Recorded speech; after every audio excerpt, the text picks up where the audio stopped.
All right, shall we start the meeting? That's my grandfather. So roll call, please, Madam Clerk. Chair Rennie. Here. Vice Chair Marnie. Present. Director Miller. Here. Director Gibbons. Here. Director Sinks. Here. And I'll note that Director Abikoga is absent today. All right, so the first thing on our agenda as usual is public comment on matters not listed on our agenda. Our agenda is fairly short with meeting minutes, energy risk management policy, introduction to strategic plan. Would any of our two members of the public like to talk about something else? No? Okay, go ahead, Bruce. So, hi, Bruce Carney from Mountain View. Last week, the Mountain View City Council adopted environmental sustainability with a focus on measurement as four big goal areas for the next 2 years. I'm sorry, Margaret Abikoga isn't here to take credit for keeping that in the mix. And since Silicon Valley Clean Energy has done such a great job in solving a lot of the greenhouse gas emission problem for Mountain View and other cities, the real big question is, so what can cities do next? So their focus was in two areas. One is on the growth and development that's anticipated in the North Bayshore District, sort of Googleville. There are plans to build a lot of housing and to try to make sure that people in that housing have attractive options for schools and shopping and all sorts of things. But the other big initiative that the council approved on a unanimous vote was to reconstitute its environmental sustainability task force. This is something the city had for a brief period of time 9 years ago. The task force engaged over 50 community members to develop recommendations that the city of Mountain View has been implementing and continues to implement. And when we think about ways to engage the public at the city level or at the SVCE level, I believe that short-term task forces are a really good way to go. I think that permanent committees can sort of get bogged down in the inertia of, well, what are we going to do this year? What are we going to do next year? But a short-term focus gets people to really give it their best shot in a limited amount of time and then disperse and do other things. And so for those of you who represent your cities, if you don't already have an environmental sustainability task force, I'd like to encourage you to think about starting one in the new fiscal year. And for Silicon Valley Clean Energy, I think it would be great if you could consider ways to engage more than just James and myself in representing your needs, your good ideas back to the communities that we live in. Thank you. Thank you. Sounds good. Sounds like something for me to do when I become mayor in November. All right. Any other comments not on the agenda? All right. Seeing none, let's move to our consent calendar, which has approved minutes from the executive committee meeting of March 28th. Would anybody like to make comments or changes to the minutes? I move second to approve the minutes. Okay, I have a motion by Rod Sinks, Mr. Director Sinks, and a second by Director Miller. All in favor? Aye. Anybody opposed? Nope. It passes unanimously with all those present. All right, so I don't know moving. why we needed to elect you as chair. That's the only thing I'm thinking about it. I didn't move. It didn't nominate you. Most of us missed it too. So I'm a little tired. I didn't sleep well last night. Okay, so moving on to our regular calendar. Number 2 is our energy risk management policy, which we all have in our packet. Would staff like to kick off our discussion? Sure. Thank you, Mr. Chairman. We have been talking about energy risk management actually since the formation of the agency, and I've promised you some time ago that this would be one of the things that we're going to put together, and we did. Now we have an energy risk management policy. The first time we shared it with you was back in January to allow us to be able to participate in the CRR or congestion revenue rights. Now we augmented what we shared with you back in January with a number of other things. The first thing is energy risk management. Now we have trading limitations, trading policy, counterparty policy and a number of other policies that were incorporated into that document. The most important probably item to look at or page to look at is the one that defines what, and that's on page 11 of that document, that defines what the staff can do in terms of going out there and trading. Once that is approved eventually by the board, then the staff will be able to conduct any trading activities with the limitations stated here, and with the understanding that the risk oversight committee will be the party or the group that will be providing the oversight over staff activities. Eventually, there will be additional procedures added to this as we go along, working with the Risk Oversight Committee. And everything that we do with the transactions or either past transactions or future transactions that we contemplate will be shared with the Risk Oversight Committee. And as you probably know already, 5 board members or alternate board members are on that Risk Oversight Committee. I chair it, and we have 2 members of the staff is on it as well. Don, who keeps track of a lot of the accounting of the energy, and eventually the department head in charge of power resources, which we've made an offer. We're waiting on response. Hopefully the response is going to come today. We wanted it Friday, but the person that we made an offer to needed to wait, so we'll see how that goes. Good luck. That I think we've got 2 pretty good candidates, and if one of them doesn't work, then we'll go for the next one. With that, Mr. Chairman, I'll stop and see if you have any questions. Hopefully, you had a chance to go through the risk oversight, the report that we gave you, and in case you haven't, perhaps we can be a little more clear and have a lengthy presentation during the board meeting in a couple of weeks. But if you have any questions on the document as you see, just let me know and be glad to address it. And so the table on page 11 was reviewed by the Risk Oversight Committee, and all the numbers in there were more or less bought off by them. The table was more or less bought off by them. I recall we changed one number in there, and those are all reflected in here, right? I believe so, yes. This was put together after the Risk Oversight Committee met the last time. But if you see anything in here that, we definitely did make some changes, but if you see anything in here that did not reflect your wishes, just let me know. And, Just for the benefit of everybody here, the 3 tables on page 8 are different ways to think about our various obligations. Can you just go through what these 3 things are, and why you set the tolerances, why you propose the tolerances that you do? Yes, sure. There are 3 different things here, right? That we have to understand the different aspects of our constraint set. Yeah, sure. There's, of course, the energy tolerance, and then there's the RPS tolerance, and of course the capacity. Those are the 3 different products that we buy. The major one, the one that has a lot of, that moves quite a bit and can affect our costs considerably, is the first one, which is the energy. The energy that we buy, that changes on hourly, and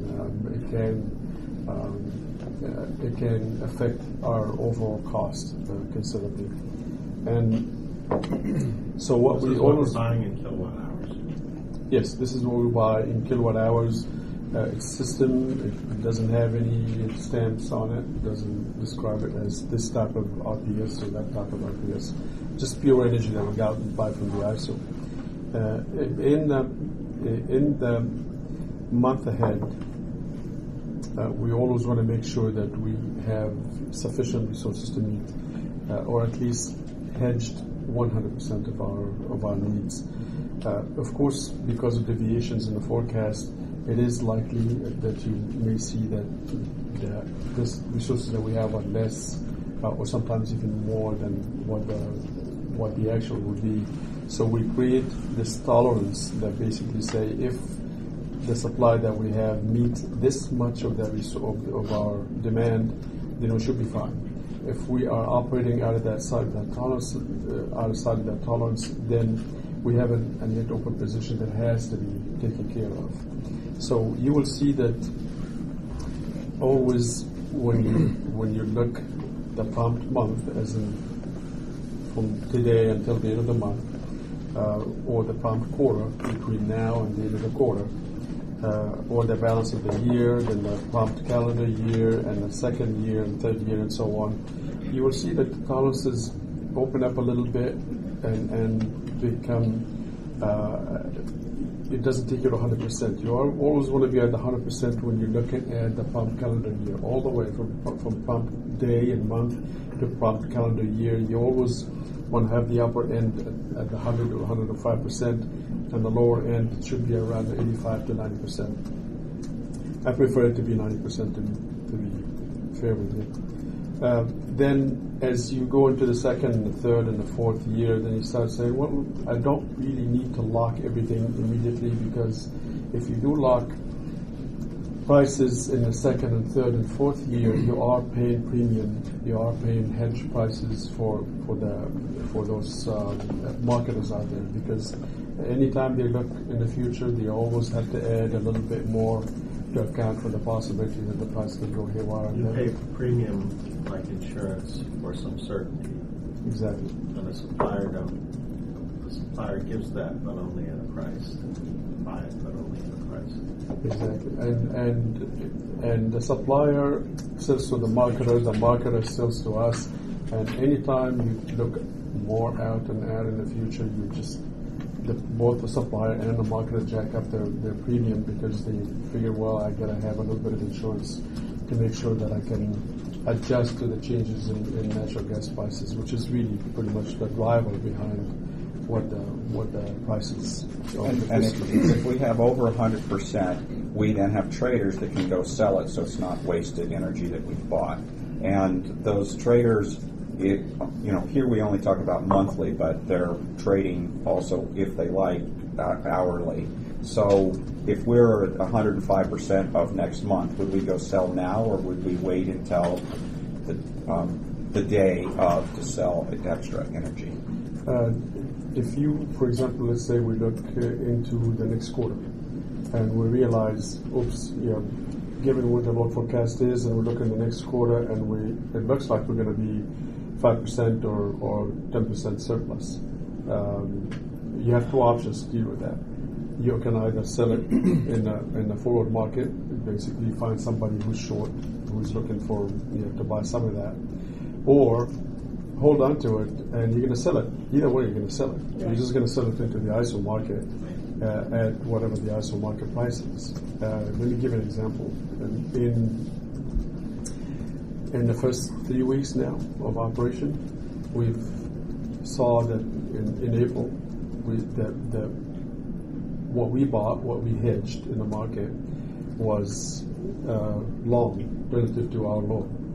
So what we took out of the ISO market, long. So we bought more, we hedged more, and we hedged with the suppliers at hourly. So we know exactly every hour how much is coming in, how much we're buying from them. And we put that into the ISO market, and what we took from the ISO market over at our imaginary hub over here in this area is less than what we put into the ISO. And that's just the conventional energy, right? Not counting the premiums, all that, the renewables and all that.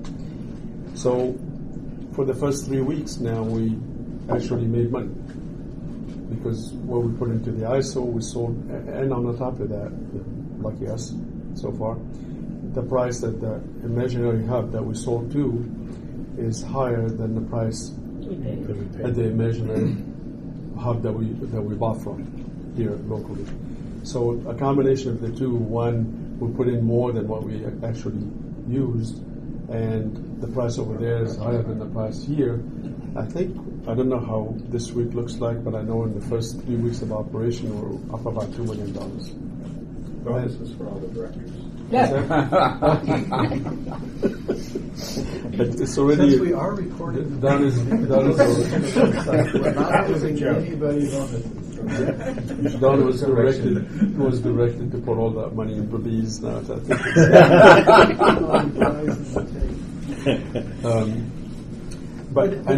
that we haven't yet paid the suppliers, nor have we collected from the customers. So when that happens, then we're going to see something entirely different because we're paying the suppliers at about 35, 36. When you add all the other stuff, we'll probably total maybe at about $45, maybe $47 a megawatt hour. And we sell them to the customer at probably about 70. So obviously we're selling less than what we're buying, but still I think we're going to end up getting a reasonable. But we'll need this extra money because when we bring on our second 2/3, we are under bought for that for at least until October when we had expected them to come on. So we've got 3 months of we're short in what we have bought. Now what's going to happen? Yeah, what's going to happen eventually is whatever comes July. Yeah, if we don't fill that conventional piece, we already filled the premium piece, which is the type 1, type 2, and all that good stuff. But the conventional piece, what would happen is we will put to the ISO whatever that is that we bought already, not counting phase 3 that now moved into phase 2. So we probably, the conventional energy that we're going to put into the ISO may be short because now you got a whole bunch of customers coming in that we didn't count on going in. Then what we're going to take from the ISO is sufficient energy to meet our demand. It's as simple as that. We're still going to pay for the energy that we're getting. We're just going to be paying instead of a fixed price, similar to what we now paying for everybody else. We're going to pay the hourly price, the spot market price. We decided to kind of cool off a little bit on trying to fill that position because we're expecting a gush of hydro to be coming in and that prices will be down a bit in the summer. So we don't particularly feel the need to go and fill that position now. I think we're going to do very well just buying it on the spot market because there will be plenty of surplus coming in at that time. And the short position is fairly small on the conventional side. But theoretically, that will put us over our 50% hydro then if we're buying on the spot market energy, assuming we haven't bought credits for them. That's the point that I was making, that we already bought the credits. We locked in the credit for the additional amount But that not we the bring it energy. in.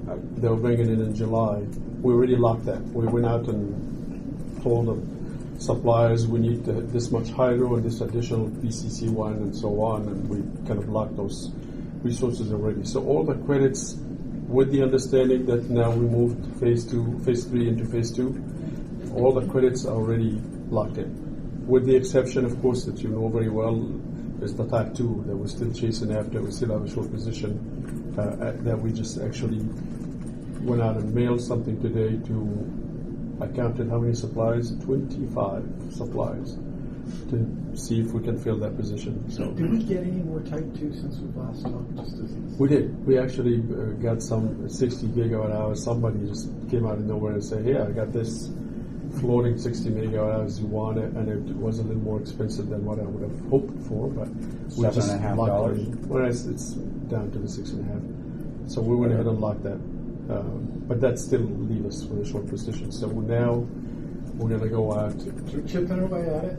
Good. This time around, what we did is we said, here's the short position in 2017, here's the short position in 2018, all of it. And we basically said, you can fill it all with type 1 or type 2 or type 3 or a combination of all three, and leave it up to you. Go ahead and give us some prices.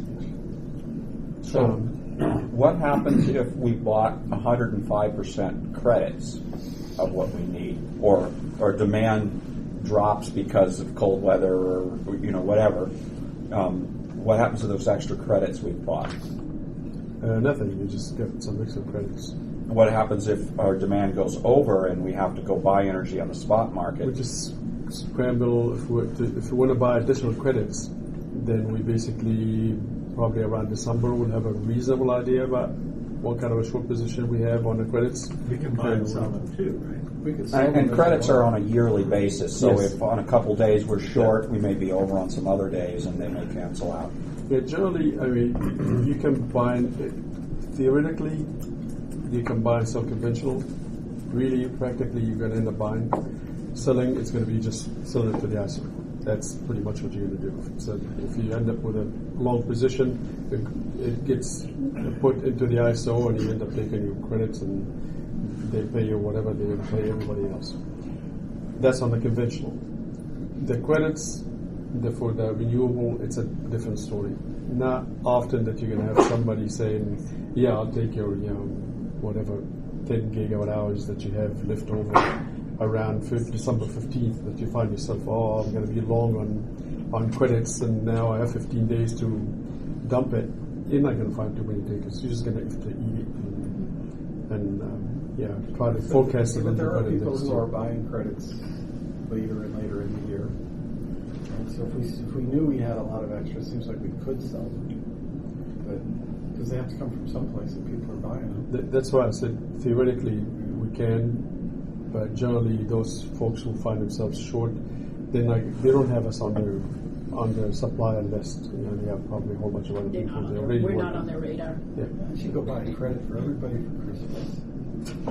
Here's their stocking.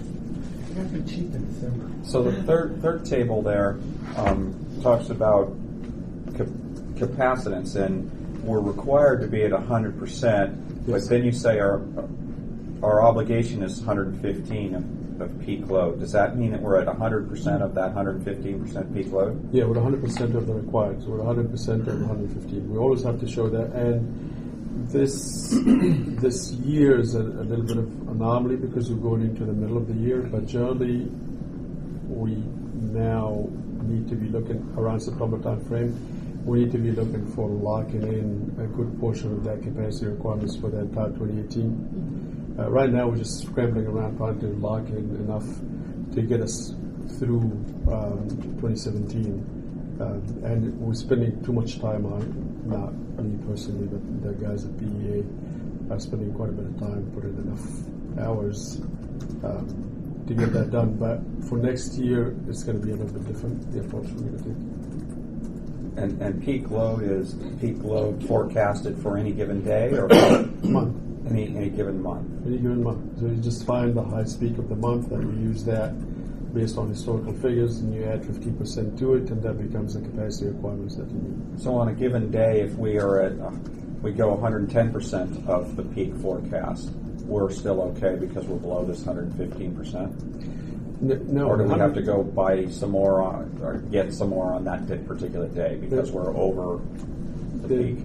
We usually, you don't do it on a daily basis. You just look at the forecast, you submit it to the CPUC, they look at it and they compare it to what they have already and make sure that you're not just trying to game the market or submitting a forecast that's lower than what's expected. Then you submit for 115% of that and that's your obligation. Generally, you're not going to do all of it because, especially in the out years, you're probably going to be doing. Actually, you're not going to be doing any of it in the out years. But for the month and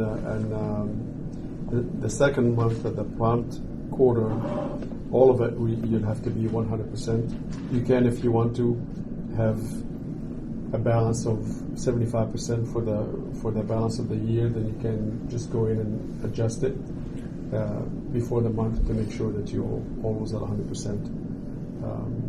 Or 115% of your peak load. So if that is really less of an issue, the capacity requirements. It's always the least expensive thing that we have to buy, and this is just to satisfy the CPUC. None of that stuff flies by the ISO. It's not an issue for them. So what's our struggle in solving this for the rest of the year now? You made it sound like they're still trying to get it solved. Oh, you mean for the capacity side? Yeah. We're trying to find somebody who got capacity that is willing to sell it. Sometimes it's a little difficult to get it when you're in the year, because a lot of it gets already doled out Because we ahead of the year. Missed the initial Yeah, wave. exactly.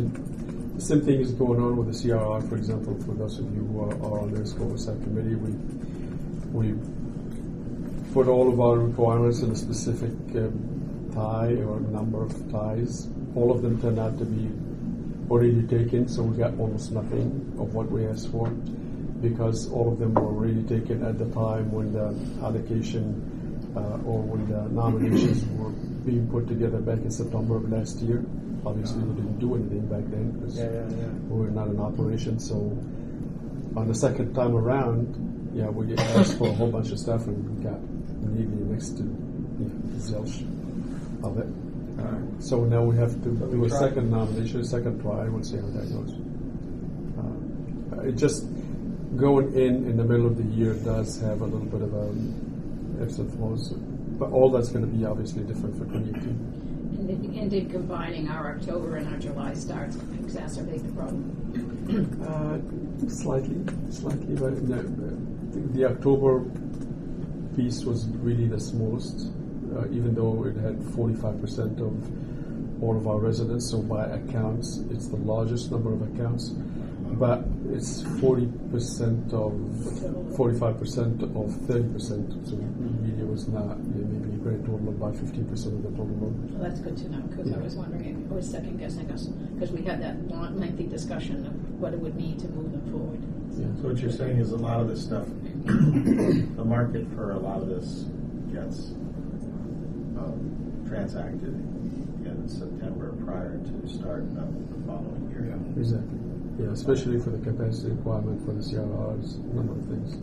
And the 15%, can you remind us, is that simply to deal with the uncertainty in demand? Yeah, contingencies. I mean, basically what the ISO, what the grid wants to make sure of, that you have sufficient capacity, not just to meet your peak obligation, but what if the Canyon trips offline? What if a very large unit trips offline? That right away causes an issue. So the ISO have to call on additional reserved pieces of equipment to generators to start operating, so they can provide whatever that shortage is. Got it. And so there are additional losses that have to do with transmission, but those aren't part of the 15%. 15 is really the safety factor with regard to uncertainty and load, or possibly collapse of some demand, supply. Some supply. Yeah. If I may. So at the meeting the other day, the last board meeting, I was trying to understand that extra 15% and see if that would help us. And going forward, if we didn't use the 15%, if we stayed at 100% or less, and you explained that it didn't, Yeah, it's which two I was different very products. disappointed. It's I was very really disappointed. two different products. Yeah. It's two different products. One is the capacity and the amount of muscle that you need to have in order to make sure that you can lift whatever that weight that you need to lift at one point or another. And the other one is the actual energy that you consume when lifting whatever that is that you would be lifting. I'm glad you know what you're talking about. Let's see. Well, I mean, that's the truth. Okay. May I ask a couple of questions? Yes, please. Okay. So, is there anything in this risk management plan that addresses Plan B? What happens if something goes wrong? So I understand the 15%. I understand that the open market, all that wonderful stuff. Is there anything, I'm going to say, catastrophic or something that this risk plan? I didn't see any phrasing or terminology that talked about catastrophic event or anything. To me, this is a straight business plan. Yes. Okay. So, do we have any kind of What if the trunk line from the northwest is knocked out? whatever? I know that PG&E has the responsibility for the distribution and the maintenance and all of that. That's helpful. But what about us and what about our customers? That is that's an issue that resolved at the grid operator level. We can't do anything about it. You know, let's say, for example, you get a line from the northwest collapses, and now all the imports that we expect to get in July, whenever it's so hot, something happens that causes that line to collapse. The operator will have to look at what other sources that they can bring that energy from. They're going to obviously shut that line down, and now they got 10% is being imported from the northwest, no longer. So something else is going to occur instantaneously to allow for the power to come from a different direction. And if that doesn't happen, or it's not sufficient that you can do that, or you can't get it from the southwest or from anywhere else, then there will be blackouts. And we cannot do anything about it. All what we're doing is really playing with numbers to make sure that we address the risks that we're addressing here are not risks that are physical. But there is a risk to us. Let's say they got all the other power and they didn't have blackouts. It's almost guaranteed that the spot ISO price is going to go through the roof, though. Mm-hmm. And if we are having to buy on the spot because we haven't been supplied, then we will have to pay more money. So we have a financial risk there. Well, then he's got a risk pool, price pool proposal here. I think. If we go into the month with a 100% locked prices, then to us, the risk that is going to be taken is going to be taken by the supplier. So even if the prices of the ISO spikes, remember we are selling to the ISO the resources that we are buying from the supplier or from the marketer. So if we buy it from them at $37, putting it into the ISO at $150 because we had some anomaly that happened in the market that just made things crazy, we sell it into $150, we're taking it at $155. So pretty much, we're still pretty much paying for it. The $37 plus the $5 for transmission and losses and God knows what. We're still pretty much at the $42 that we would have paid anyway, whether that catastrophe happened or not. Now, if we are sitting short, and what we locked, the amount that we locked is shorter or less than the amount that we use, then we get hit. So explain the risk. What if we went out and we bought our own solar plant somewhere in Southern California, and there was an earthquake and that plant was knocked out? What's our risk there? Yes, I'm not too sure that would be a risk. Frankly, we wouldn't have to pay with the negative prices that we see. We don't have to pay in order to get the ISO system. So it may not be that risky. Okay, what if we bought a wind farm in Palm Springs? Thank you. That's a better A geothermal well. Now, generally, anything that you buy as on a PPA or a power purchase agreement from a party down, let's say a party in LA, wind generation happening in LA, you already have in a contract with them saying that I'm going to take the output, whatever the output may be, at this price. They will tell you that the expected output will be this many megawatt hours, but of course they cannot guarantee it by a stretch of imagination. So you're buying pretty much the generation at the bus bar, it's metered, right? So let's say you got a line that breaks between here and there, whatever that is that got generated, you're not responsible for because it never made its way. It never made its way. So you always have to have in a contract provisions that make sure that if this thing is not coming to you and you cannot count it, then you're not paying for it. Then you have to replace it with something else. So we'd have to go buy on the spot market, potentially more than we paid, but at least what we did pay will be given back to us, so we're only paying the delta. That's our risk. Yeah. So when we talk about that second scenario where we have to go buy on the spot market, we've got the chart on page 11 here. How did these, the balance of the month, the prompt of the month, how did these authorized purchase limits get calculated? Is it based off of the worst case scenario, or is it based off of historical rates that went through the roof? Generally, they're not. I mean, really good question. We did not. We started with just a bunch of numbers that says, I'm going to trust you up to this amount, And then I pass that trust on to the next guy and say, well, up to that amount, I'm willing to trust you. So you all going to be trusting me to kind of lock in up to, or to spend up to a certain amount of money, and for a duration of whatever that duration may be. Then I'm going to pass some of that on to the next person. Maybe that person is likely to be the department heads in charge of our supplies, and that person will be passing on a smaller amount to the trader that they're going to be hiring over the next number of months. The bottom line is, inside a year, at a minimum, that trust has to be passed on, because we can't go to the board of directors every time we want to make an acquisition. As you've probably already seen it when we locked in $500 million worth of stuff. You trusted us to go out and make that transaction. And that's where these limits come in. And of course, the whole idea of risk management is everybody has to stay within the limit. If they get out of it, then somebody along the way will catch that and pass it on to the risk oversight committee, and it will get reported, and somebody in the process will get reprimanded. Yeah, if we exceed 100% of our demand, that demand is worth, let's say, $500 million. Let's just say it's $500 million. 15% of $500 million is $7.5 million.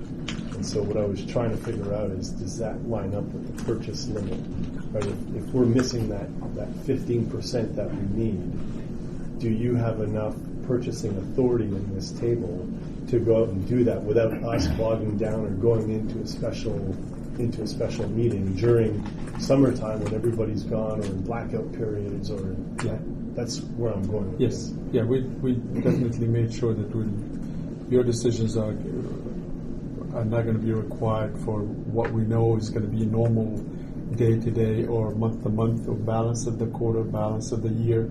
All that should be done at the level of the risk oversight committee as well as the staff. So we'll be going to the risk oversight committee saying, this is a net open position, this is what's going to cost us to fill it. We're going to operate within the limits that we know we have, and if they're fine with it and they don't see a problem with it, then they just say, do what you need to do. Then along the month, while we're waiting for the next meeting, with that to be next quarter or next month, we'll go on transact. And that transactions is going to happen, by the way, most likely, I would say, balance of the week at a minimum by the scheduling coordinator. Now they're going to get slowly, as we begin to kind of accumulate and know what our loads and resources are, they're going to be going out there and doing transactions on balance of the week if need to, especially when we go into the summertime and we see the loads start to spike. So let me just summarize to make sure I understand the whole package here. So we're not out of the woods, right? We still we're not out of the woods in terms of complying with the NOPs. We have a little bit of work to do for 2017. As we get towards the end of the summer, we need to start planning for 2018, excuse me, for 2018, to make sure we're not in this compromised situation again. But we'll have better forecasting models based on the history that we have, which will better position us. We don't want to go too far out, because if we go too far out, we're paying a premium. Yes. So we're going to try and find that balance between long and short, premium and non-premium, And we'll do that continuously. and provide you guys with the purchasing authority to go and close the gap. Yes. Sounds good to me. May I add just It's a one? very good summary, by the way. Thank you. Just making sure I understand. Really good. So if I may just add, how does that summary, which I followed, fit into the board discussion recently on buying out? We said we were going to look out for 2017 and 18 in terms of our mix. Okay, so what of what you just summarized will change based on that statement? Because we said we have to, I understood you to say that we have to revisit some of our assumptions going forward in our mixes. Yeah, for 2019 and beyond. That goes back to the policy that was established a while back that said when it comes to resource mix, we're going to have 50% large hydro, 25% of type 1 and 25% of type 2. That's the policy we need to go back and re-examine. Is that a valid, good policy given the kind of shortage that we are seeing in the type 2? So that's in some ways more of the kind of risk factor that I was looking for in the risk policy is what do we need to keep our eyes on, what do we need to keep the pulse of going forward that could alter the financial viability. This to me reads as a business plan, a monitoring, a financial kind of thing. I was looking at it more perhaps at a policy level and trying to see where something could change, like not being able to get the product. When a policy, a risk management document for policies, what policies? Well, I'm just asking the question just to understand how we all know that we're going to address these in the future, because we already know we have one. So this whole thing to me was operational risk. Okay. Well, you want a policy risk discussion. Okay. Where are we weak? Or where are our policies a little too I mean, the aggressive? policy really, the policy is we are carbon free. That we're 100% carbon free. That is the policy that we're always going to keep looking at as the guiding principle that will drive everything that we do. The 50, 25, 25 is just a means by which we can get there. It was just a way to get there. It doesn't have to be in concrete. We see, for example, talking about risk, we've seen really hard push nowadays to start looking at regionalization. And if that were to go through, then we'd end up shifting away from the notion that the stuff has to be located in California in order for it to be good, and we end up paying for it a whole bunch of money, a whole lot more than the stuff that we could build, for example, in Idaho. We are seeing a little bit of a shift, which means that if we end up locking a whole lot of stuff and paying a whole lot of money for it here in California soon, then we are taking a risk, because if the regionalization plays, we may find ourselves really better off, and we may find the price for the renewables in a different state now coming up a little bit, while the renewables here in the state will come down, and now our cost is really off balance because we did not take into account all these different variables that may be hitting us in the future. So we always kind of make sure that when we lock anything, it's going to be locking in a smaller portion at a time, just to be sure that we eventually don't get sidetracked. So following up on Director Miller's comment, appreciating that this is an operational risk management. At some point, however, the chair and others feel we do need to come back then and really understand the longer-term risks and the policies, and from all the lessons we've learned. The risks of Well, our whole discussion last board meeting about BCC 2 versus 1 versus 3 was a risk discussion. Yes. Yeah. And I had anticipated that would have been addressed in this, and I'm understanding that it is not, it should not have been. But at some point we do need to do that. Yeah, I don't know where we do that part of it. We do need to have sort of the re-discussion. I mean, we jumped out, I think, as one of the most aggressive CCAs and made a very strong statement. And I sit there scratching my head going, did we just make a mistake? I mean, back to Daniel and I are often are running things. It's always my biggest fear is that I suddenly get into first place and there's nobody behind me. It means I've turned some wrong corner.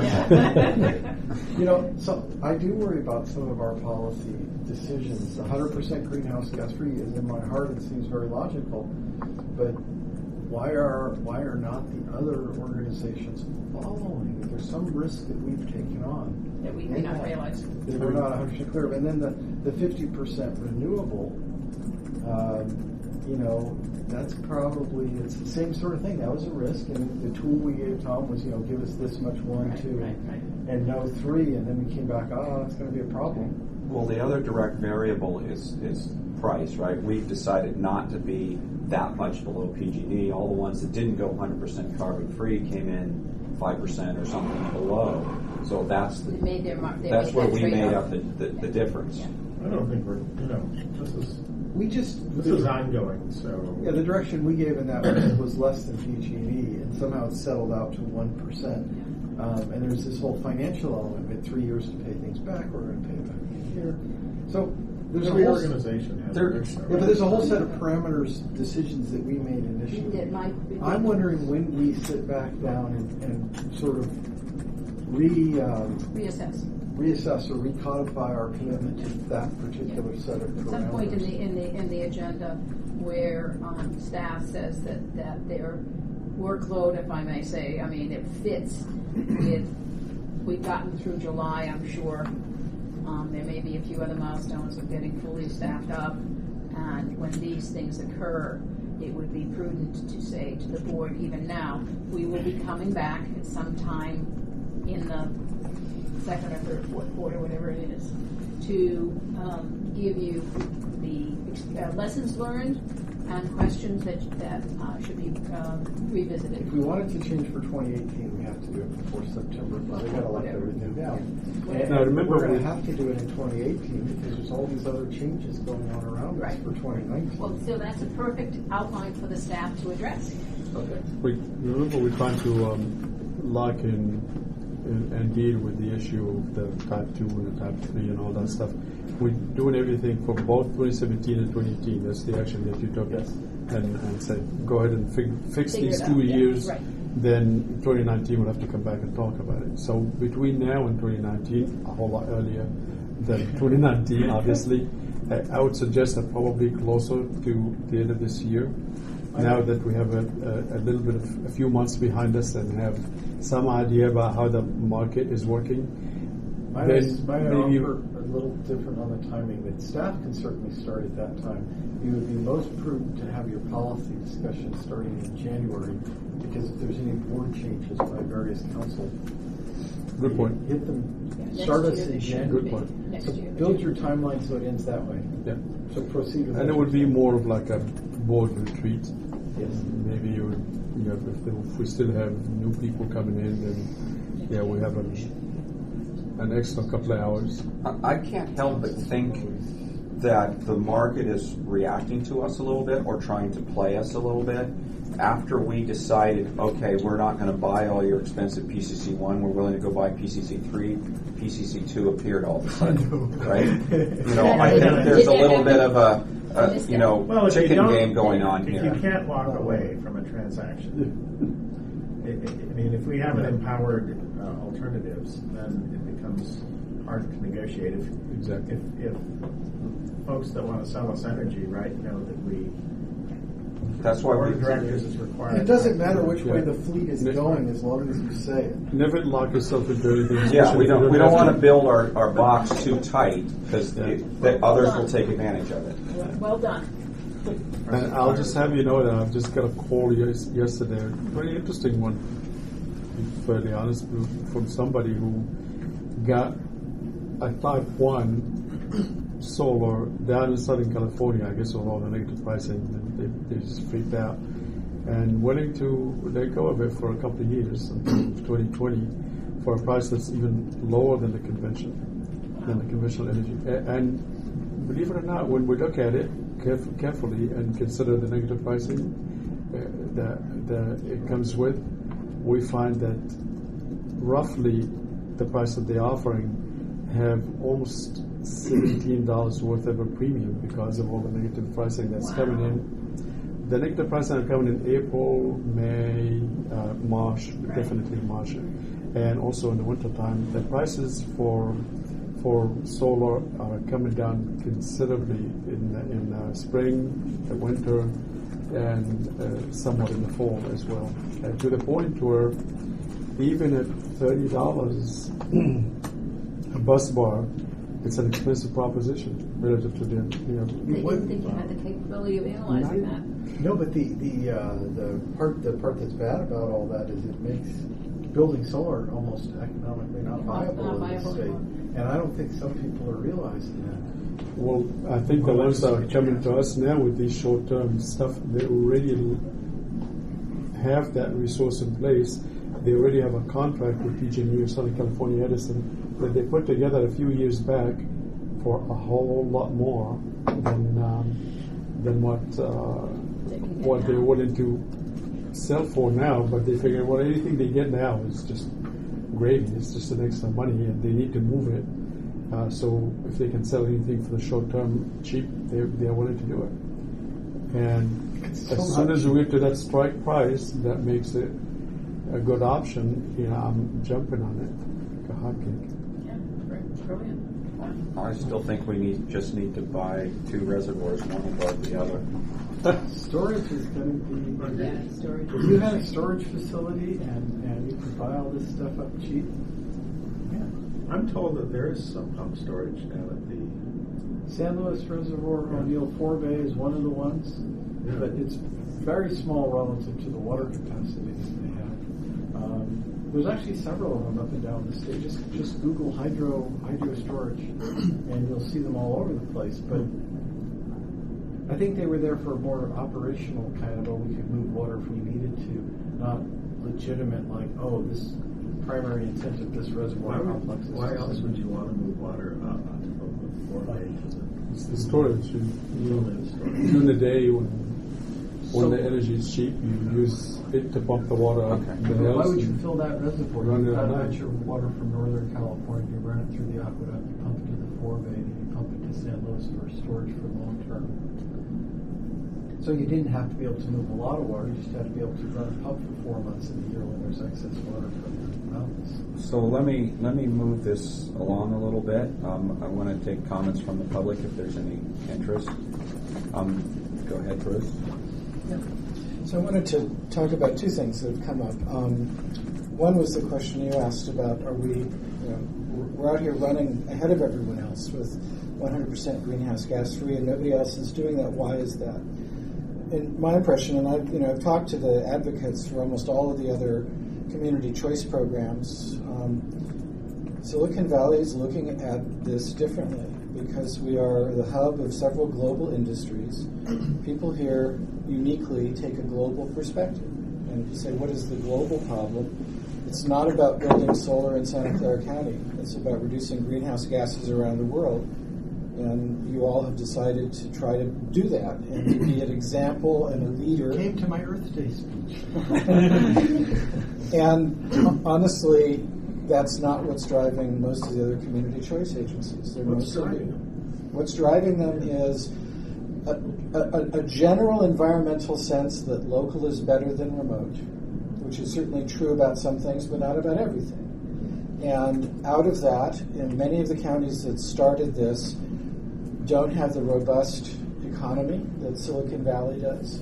They certainly didn't have it, several years ago. To be able to afford to go 100% carbon. No, but they want, like if you're in Sonoma, you want them to build more stuff. Like You want Bruce jobs. finished here. Yeah. I see.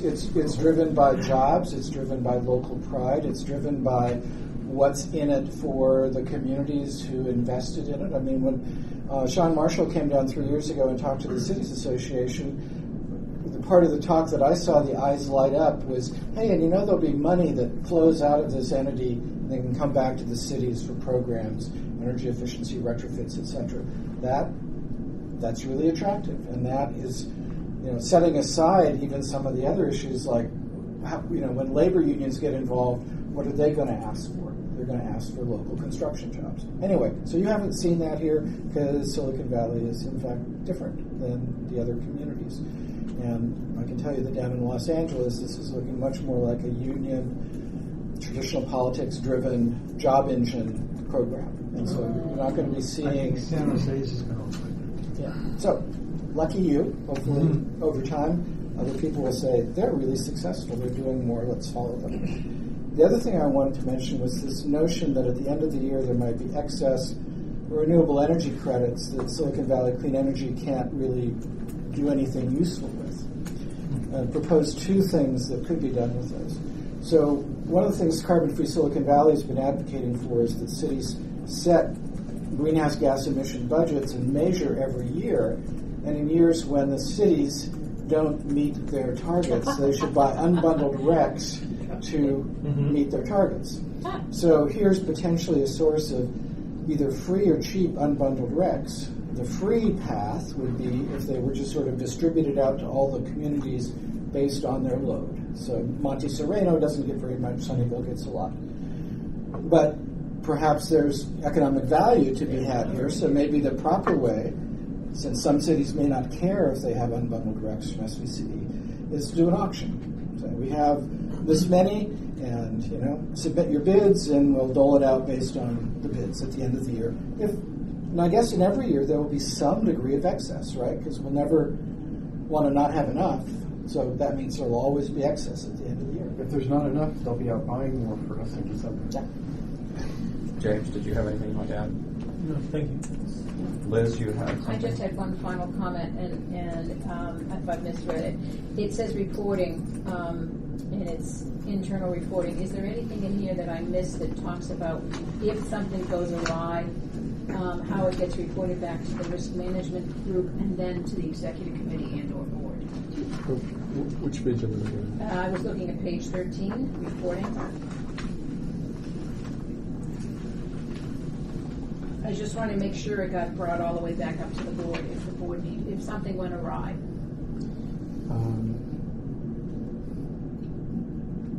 I think there's different things that can go awry.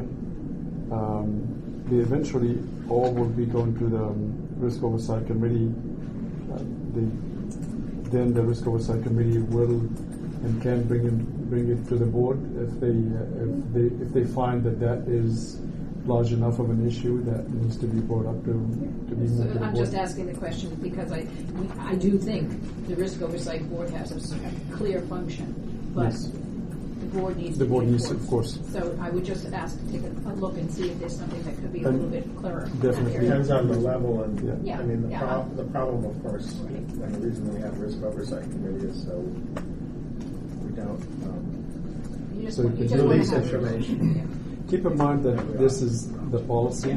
There will be procedures that will need to be put together that will define exactly who's going to report to whom, when, and by how long it's going to take them to report, and Right, all of those what kind of things, yeah. all that's going to be part of the procedures that still need to be written. Okay. That was my last comment. Thank you. So I'd like to wrap this up.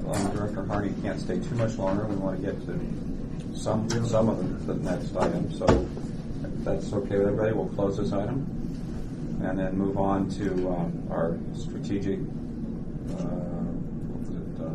Strategic plan. strategic plan. Thank you, Mr. Chairman. I think the first thing that I need to make clear that this strategic plan, unlike many that have been involved in or participated in drafting of or the review of after some consultant put it together, is a bottom-up driven strategic plan was put together by the entire staff coming together and talking about what is it that drives us, what our mission statement should be like, what are the tactics that we need to get involved in, what kind of goals we need to set for ourselves.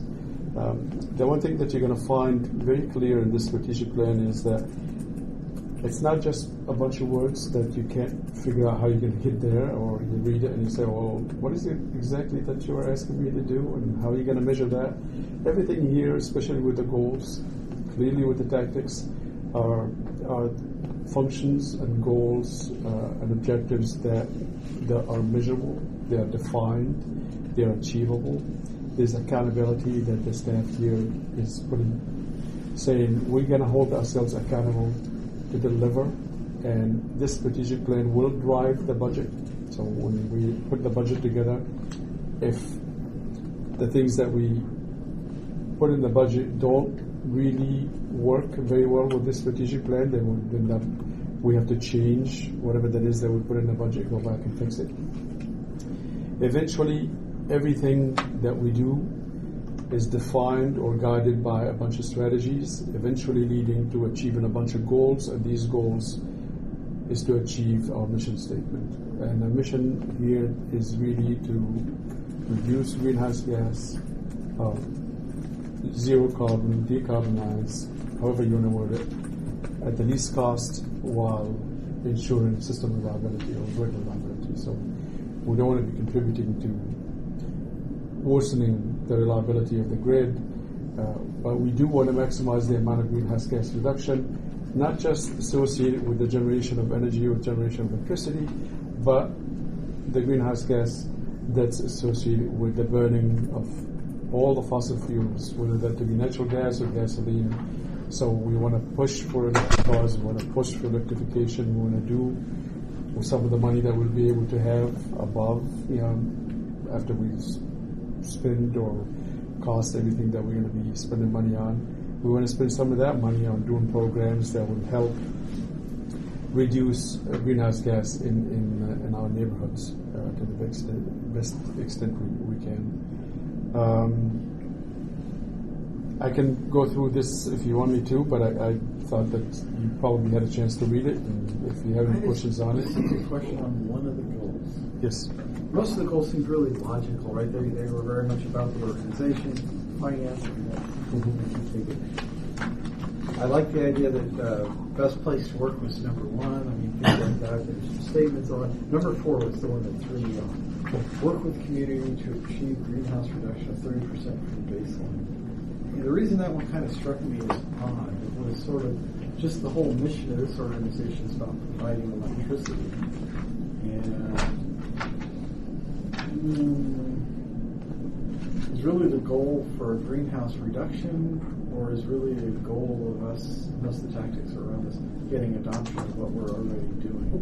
I mean, are we going to be in a position when you're talking about What business are we in besides electricity? Yeah, or are we? Are we? So that one seemed different. It could have been recast, but the way it's written seemed different than the big mission of just providing electricity. Remember going back to the mission statement, we're certainly open if you all feel like the mission statement is written off, we can always change it. But the mission statement is reduce dependence on fossil fuels by providing carbon-free, affordable and reliable energy, which brings in the affordability as in the least cost, and provide innovative programs for the community. Yeah, so that seemed, I was super good with that, but then it was a question of, if the goal is greenhouse gas reduction, you said at 30%, and we achieved 30%, then we set it at 35, then we set it at 50. 10 years from now, we're offering rebates for people to convert their gas water heaters to electric. Is that the business we're going into by setting the goal like this? Or is the goal really to say we have a clean energy offering, we need to get everybody to use our clean electricity? So that's really that's why that one struck me as being more thoughtful. The idea was we already have our customers using 100% carbon-free. So we started that on day one. That goal has been met already. Well, it's not something we're going to strive for. It's just a question of opt-outs, right? So there's, we're all struggling with some of the companies. People were listed later on in the strategic plan to address the opt-outs of the PAs at that one. Yes. It's there. We just wanted to make sure that since we are talking about decarbonizing, that we have a specific goal that is associated with reduction of greenhouse gas for the cities that we serve. We can always just basically say we're just going to provide 100% carbon-free electricity and just not talk about the rest. But if we do that, then certain programs like electrification, electric cars, rebate for electric cars, those programs will have to be pushed aside because none of them really, they have to do with additional consumption of energy, probably during the time when we want people to consume the electricity, but we're not really sure.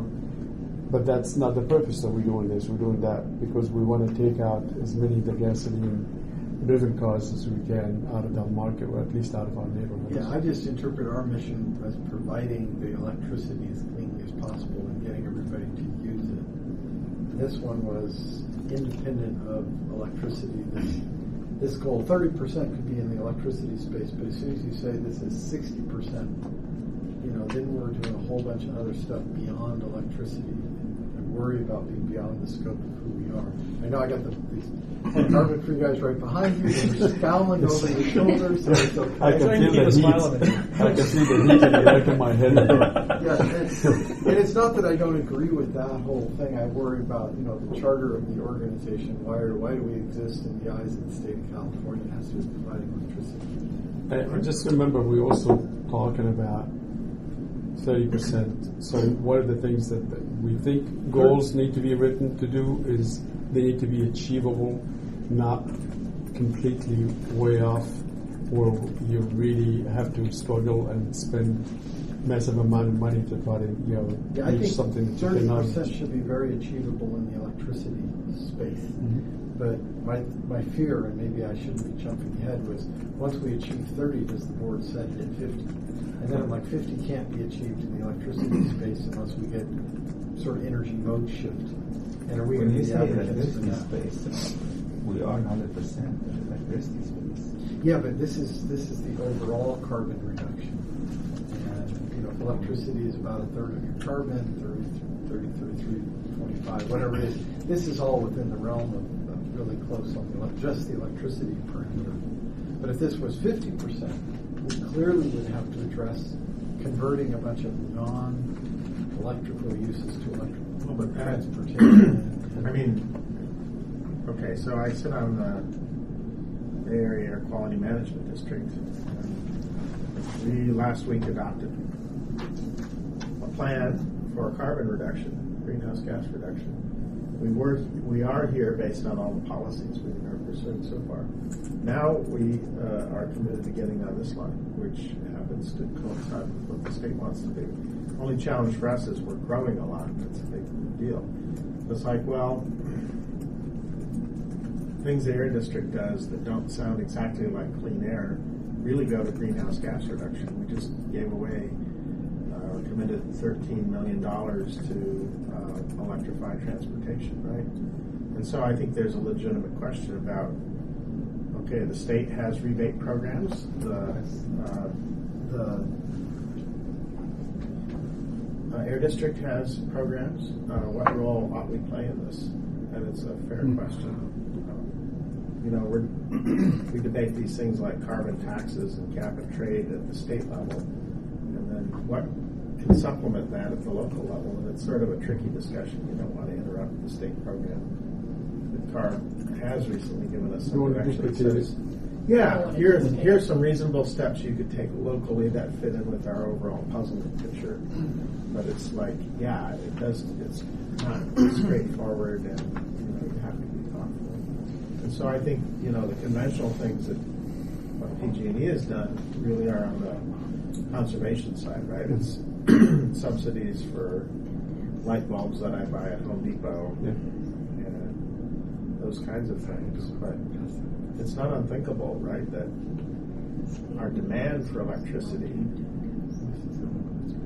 could go through the roof because we're successful at taking the 40% or 42% of greenhouse gas emissions which go into transportation today, and we turn that all into electricity, and voila, we've not only taken a quarter of our greenhouse gas emissions out, but like 50%. But yeah, it would take a huge change, like electrifying transportation, which would take a while. But do we have a role to play in doing that? How about hot water heaters? All of these things, right? And I think what So we're going to try to do. I think we ought to at least have a conversation at the board level about, to the extent we have surpluses, how could we best apply them? One answer is, But is that the mission? Reduce rates. But is that this mission of this No, organization? I think it's something to debate, right? Yeah. And I think you folks are going to have a time to debate that in July when we remember I promised you all that in July Alan's going to put together a list of programs that we would want to do, and we will rank them in order of what we think are probably the best to the least effective. And we will bring that list to you with the analysis that goes with it that says this is what each one of those programs will cost and eventually will result in. And the result in could be either monetary benefits or could be reduction of greenhouse gas and so on. And that would be the time when you get to debate that and say, yeah, I don't like this one. This just need to go to number 5 instead of being number 2, or however you see fit, and de-rank him or re-rank him as you see, and let us know, how to proceed from there. But yes, it's in here, and it just provides that goal of 30%. But if you come back in July or August and say, I don't think we should be in this business, or you're not putting enough emphasis on this one, then we can rejuggle that, change it, and if that leads to a different goal or a different set of tactics, I'm pretty sure it will, then we'll go back and revise this. Let me offer a slightly different perspective, programs and goals, which this will sound weird and nobody else will agree with me, but I'll continue to make the point, which is I worry about whether we get to be here in 5 years. And I worry that there's so many things going on in the energy market in the state of California and even the United States that are being driven by policies that don't match the physics. And so I worry a lot that we focus on, that makes me worry too, but no, I worry that my commander was just I worry, there's a focus in the game on the current playing field, but I think the whole current playing field is economically going to shift underneath us. And you hear me rant and rave about storage every single meeting. And I keep thinking, without storage, we don't have a stable grid. Without storage, we don't have a way to expand renewables in a meaningful way in the state. Without some larger infrastructure focus, we're not viable in 5 years. And so that's why I think you might rather say that the entire electricity market with renewables is not viable, right? Exactly. The state's goal is not viable, so the legislators are going to have to fix it. We're all in this together. Yeah, if you look at tactic 5.2, part 0.2, you will see there and this is under the power supply. Just basically saying we want to invest 2% of our power supply costs in storage. So your point is well taken, and the strategic plan is designed not just to look at one thing, it's just to look at every aspect of our operation, make sure that with the understanding that some of these tactics may end up kind of competing for the same resources, for the same amount of dollars, and when the time comes and we need to, if we have to make a choice between do we go A or do we go B, I'm pretty sure you folks will make the right choice, and we'll be able to recommend, we can spend this much money on reduction of greenhouse gas, or we can build storage, and which one do you want to do, assuming that these two end up competing for the same dollar amount. Then you can come back and say, this is what I'd like to do. I just worry, do you think the other CCAs are clever enough to not be latching onto this cheap solar? Do you think I hear San Francisco wanting to build a giant solar facility with their CCA. I see decisions that sound like they're counterintuitive to the long-term grid stability. I've seen. Go ahead. No, well, I was going to make a point about being very thoughtful in designing programs that are integrated with each other. I can give you a couple of examples. Director Harney was talking about how we would manage sometimes we have like an over demand and then we're stuck in a market that we're paying high prices for. Well, there are things to do with our programs that we could design, like connected thermostats or managed charging for electric vehicles, or certain programs that we can call in on managing our load and actually make money in resources that we booked. So all that stuff happens within a utility kind of mindset, that way we work. even though you may think of one program or another, and we need to focus on storage. Storage would be ideal. Storage is actually continue to become more cost competitive, but it's really rapidly becoming cost competitive. It may reach a plateau that would be a sweet spot to invest in versus some DR program versus some hedging that are really smart looking into the future. So there are a lot of moving parts, and I don't see us not existing in 5 years at all because I bet my career on this. No, that's why we'll. You're right, for those members of the staff. I want to add one important thing, that especially when it comes to any programs that are designed to reduce greenhouse gas or electrification or any of these programs, the beauty of all these programs is you can really pivot pretty easily, and you're not stuck with a 20-year contract with a 100 megawatt of solar or whatever that you're stuck having to pay into, and you know it's going to be a legacy cost that you're stuck with for years and years. All these programs, if you start to implement one and it's moving towards the direction of something, one of the goals here, and a year later you say, it's just not what I like to do, maybe we need to do something different, or maybe this is not what we should be after, you can easily terminate it. It's not because you don't find yourself, for example, I have to provide rebate for electric costs for the next 20 years. I signed a contract. Well, no, you did not. You just did one contract at a time. You already put a dollar limit on each program, how much you wanted to spend on, and once you reach that, you're not going to spend any more. So, especially on the demand side, it's much easier to make the adjustments than it would be on the supply side. Director Harney, any last words? Nope. Okay. Thank you. Director Gibbons? So I'm just going to read a couple of general comments so that we don't have to spend a lot of time unless people don't leave. I had a little bit of a different take on Goal 4, and my comment was, where are we covering existing and new programs? I was trying to understand, that was my way of saying, is it broad enough or taking us down too much of a rabbit hole? I did think that, do we need anything in here in terms of strategy under power supply that talks about how to handle the solar problem? Is there anything more specific we should put in at this point, or are you comfortable it's covered under another item? I did read the strategy 5.2.2, invest up to 2% of supply cost to storage. I'm thinking we might want to go higher than that, but what you're just saying is in July we're going to talk about where to invest our money, and that would be changed there. Exactly.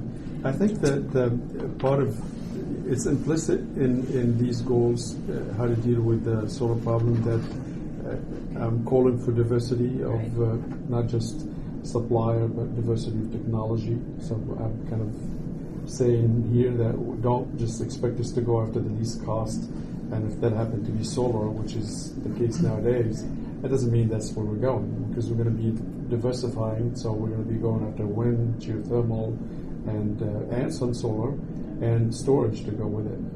So I think it's covered very okay. I mean, it's a different way of looking at a variation of what Director Miller said. The great sort of remote reliance on the other comment. I had two other big comments. Was we're not engaging related industries. My favorite: architecture, engineering, real estate, and developers. I kind of think we're missing that link, and I don't know how that feeds into some of the other agencies like BACLET, but I think it would be good not to lose sight of those in this.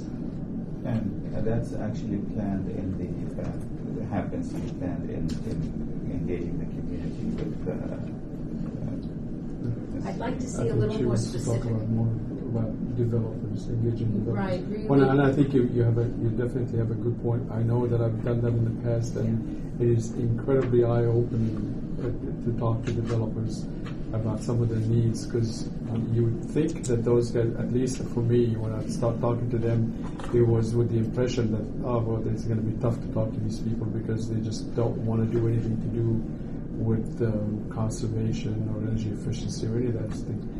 On the contrary, I've seen a considerable number of these people saying, do it, we'll love to do it with you.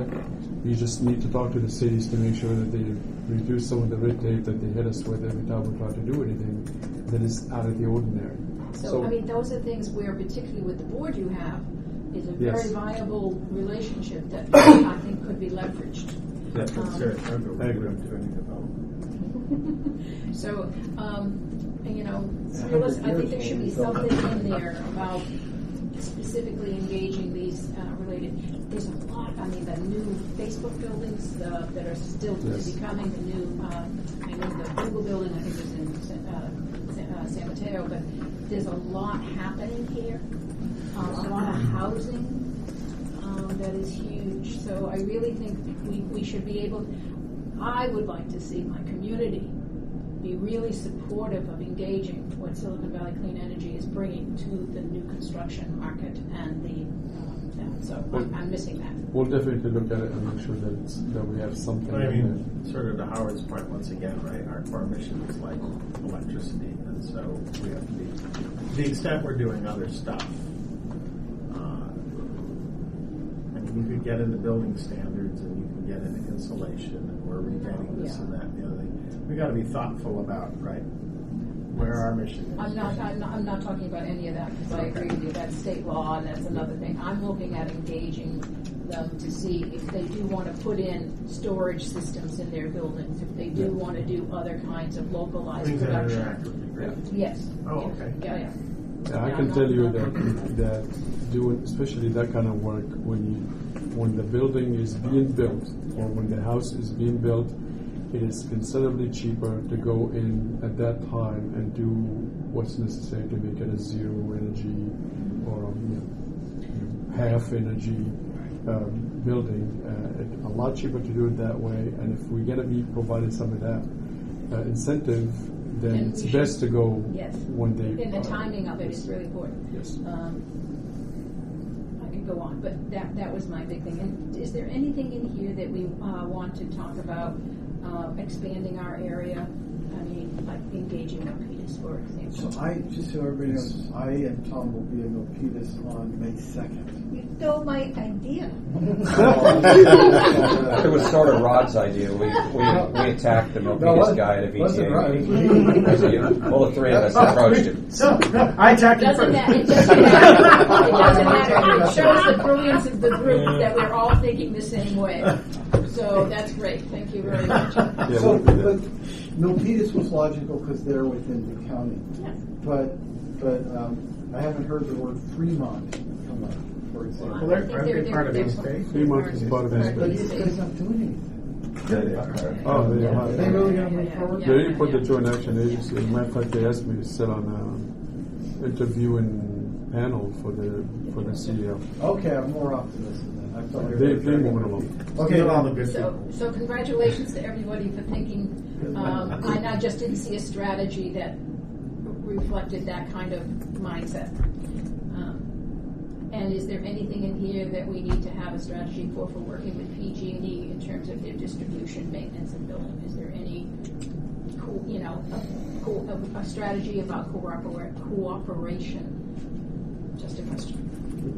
I think we have a partnership already that exists on so I many would say levels. cooperation of collaboration.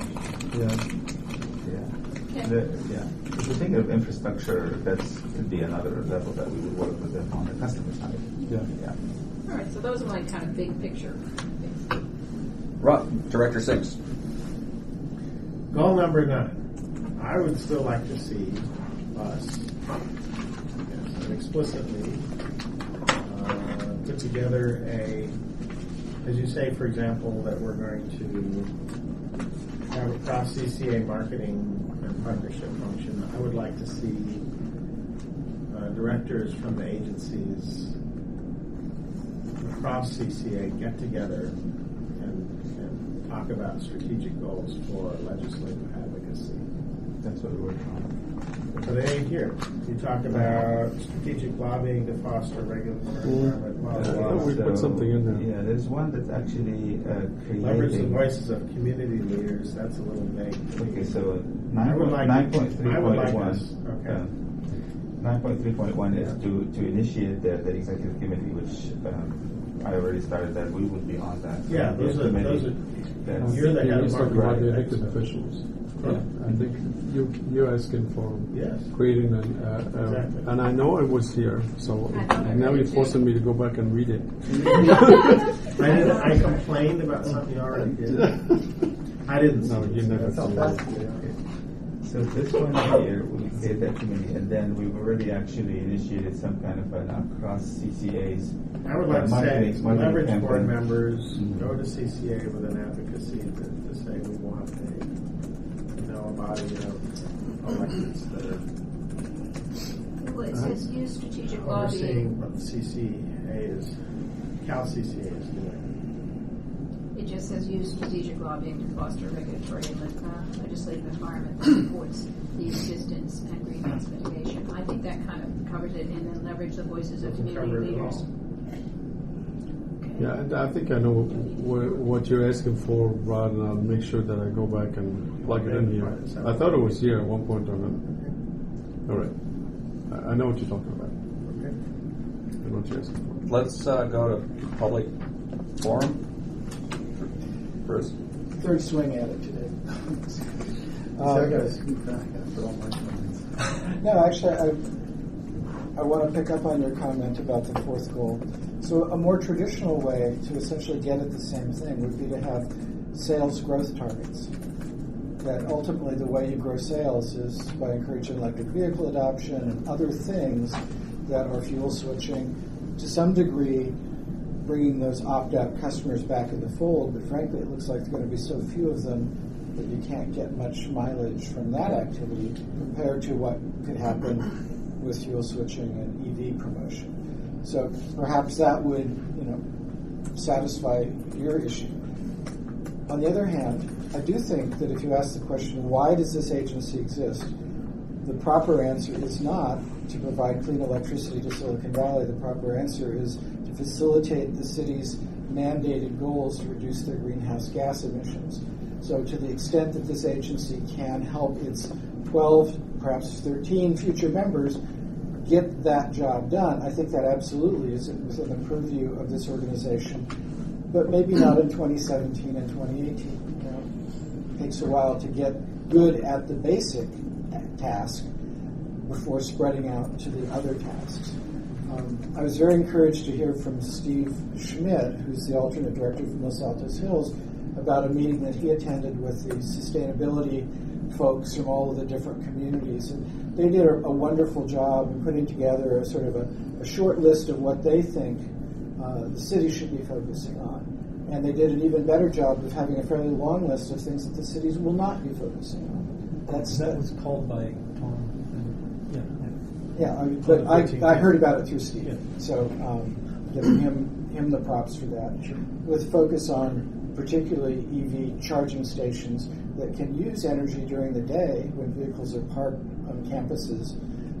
Take that negative priced energy in the spring and fall and winter and sell it at the same price that energy is sold for at other times of the day when it costs more to procure. So I understand why the vision is focused right now, but I hope that ultimately it will expand. James? So I agree with Bruce's last point that it is about reducing greenhouse gases, and I'd further say that there are unique attributes of an entity like this that the organization can do things that others cannot. The tie, as Director Gibbons mentioned, the tie to local governments. There's so many things that can be built off of that and leverage that PG&E can't do and the governments themselves can't do. Things like when I was at energy efficiency at PG&E, we couldn't do fuel switching programs. You can do fuel switching programs. There are rules at CPUC against fuel switching. There's politics involved with that. What do you mean by that? There are Well, rules against fuel switching? against- You mean incenting fuel switching? Yeah, so PG&E, I could not produce design and run a program to encourage people to Go from switch gas from water natural heaters. gas to, and the PG&E does have a rebate for a natural gas heat pump water heater. That's technically only for upgrades from electric resistance heat. If the CPUC looks and evaluates, they wouldn't give them any energy savings credit if it was a switch from natural gas. Not that they check it all, but it's one of the rules that the CPUC currently has against EE, and that I find exciting about what Silicon Valley Clean Energy and other CCEs can do. So there are things that the community can benefit from, and GHG reductions to further the overall efforts. Another thing is concerned about the future. This organization should do everything it can to be as good as it can be in serving the community and the region and meeting the state's goals. Similar to why you don't want to do anything that is going to make the grid unstable. The state looks to utilities and load-serving entities in general to achieve other policy goals, like what Director Sinks was showing, getting to those lower greenhouse gases. If the CCEs aren't doing it, and Silicon Valley Clean Energy is not doing it, then you run the risk of actually losing local control over programs and maybe losing the whole CCE. Okay. Dr. Shanks? So maybe this isn't too detailed to put in a plan like this, but just thinking about branding opportunities. We're doing our direct mail, and we could continue to spend a lot of money on advertising as PG&E does. I think an exciting opportunity we ought to be looking at, which supports your goal of making a name for ourselves. What did you want? 50% recognition by 2019. Yeah. Right, so that means we're going to spend some money to poll it and see who knows us. I would like to see us consider, and go talk to the likes of ChargePoint and see about co-branding opportunities on their chargers. So if we had our logo on every one of their chargers, or most of them, okay, maybe not the ones that direct access customers, right? So maybe they wouldn't be all over Apple's chargers, but for the rest of them in our community, if we somehow made a deal to get our logo on the electric chargers, this, electricity provided by 100% carbon-free electricity provided by SVCE, I think that would be super cool. Because every time you plug that damn thing in, you see who's getting you electricity, and you also then get the message that this electricity is not only any old electricity. The electrons are guaranteed to be generated. That's not sorry, Tom. I couldn't say it that way for your benefit. But you know what I'm saying. Electrons are guaranteed to be energized. I think if we're able to label things We like can charge these so people get a buzz when they touch it. Yikes! But if we can start to see our branding on things that aren't direct mail pieces. And I think it's part of the program. Yeah, So those guys are putting we it have out. over 50 candidate programs that are Good. I hope that's one of them. Okay. Yeah. I think you have a challenge, though, because people are confused by this Silicon Valley Energy or whatever it is that's trying to sell them cheaper natural gas. With the There are bottom line. names I know. Actually, there's a solar company called Silicon Valley Energy also. Oh, is that right? Yeah. Yeah, it's a Not solar clean service. energy, just- No, Google us, just it comes up energy. with the Yeah. company. That's really interesting. Hope we don't get sued. There's a lot of Silicon Valley. Yeah, Silicon Valley's name is all over, It's just like American this, American that. Yes, Silicon Like Valley. River City, if you were in River City, every business is a River City something. So yeah. You might want to look at following on Ron's topic of paying into Google search and the search engines to get us to pop up first, because the solar companies come in first when you search. That's Google AdWords. Yeah, I know. They're all going out of I know business that in 2019. Really? Who's going to put solar on their house when time of use from 1 to 5 is your peak rates? Well, unless your energy company's still paying you for it at some, and then losing money on it. Yeah, I mean, that's effectively what we're going to be doing. When time right? of use becomes. when we get to 2019, that's what I said, we got 2019 time of use is going to be the default in Northern California. PG&E is going to make it the default pricing, kind of like we default to the customer to our service. PG&E is making that the default, and when that happens, the 1 to 5 is going to be pretty cheap. The 5 to 9 is going to be pretty really expensive. And people will change their habits. They're going to turn on their AC while they're not at But home. what does a solar customer do? But that's where working with developers and other people, because they're going to love that. Yeah. That whole dynamic could be very effective as a marketing tool. Unless you're somebody who's just installed solar on their roof this year, thinking you're going to pay back in 11 years. You've got to go buy some Powerwalls. Yes, Changing the direction. Bad habit. The Get out of it. it's going to be a big deal. They're going to blame us too. I'll point out that Snapchat filter you could buy for it was $20. So we did that for Earth Day. Did what? You can do your own custom artwork and load it up to Snapchat and spend $20. So for a localized event, you can be doing your Snapchats with. I'm sure everybody Snapchats here. You're all too old. I was going to say, well, You don't have kids. how young do you think I am? All the empty chairs at my Earth Day event are really all at Rod's. We had a large, bigger than ever before.